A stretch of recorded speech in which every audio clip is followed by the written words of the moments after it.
যারা সংখ্যালঘু রয়েছেন, যখনই আপনারা কখনো নিরাপত্তাহীনতার অভাব বোধ করবেন, এদেশের আলেম সমাজ আপনাদের নিরাপত্তার দায়িত্ব কাঁধে তুলে নেবে।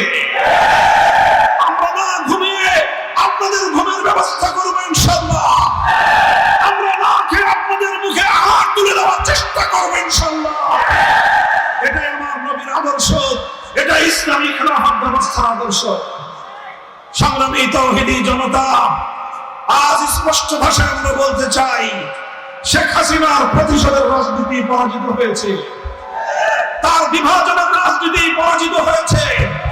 বাংলাদেশের মানুষ আজ ঐক্যবদ্ধ, ধর্মমত নির্বিশেষে সকল মত এবং পথ ঐক্যবদ্ধ হয়েই 5ই আগস্টের মহান বিপ্লব সংগঠিত করেছে। আপনারা দেখেছেন এই বিপ্লবের সম্মুখ সারিতে ছিল ছাত্র জনতা।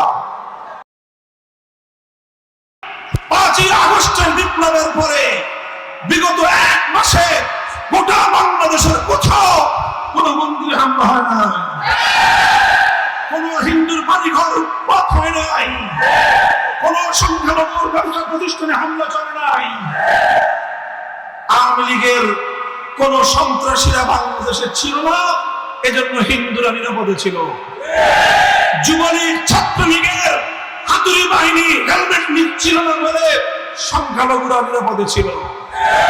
এদেশের আলেম সমাজ, হেফাজতে ইসলাম বাংলাদেশের নেতা কর্মী, বাংলাদেশ খেলাফত মজলিস সহ অন্যান্য ইসলামী আন্দোলন এবং সংগঠনগুলোর নেতৃবৃন্দ, এদেশের ধর্মপ্রাণ আপামর তাওহীদি জনতা, ইমাম এবং আলেমদের নেতৃত্বে সংখ্যালঘুদের প্রতিটি স্থাপনাকে রাত জেগে জেগে পাহারাদারি করা হয়েছে।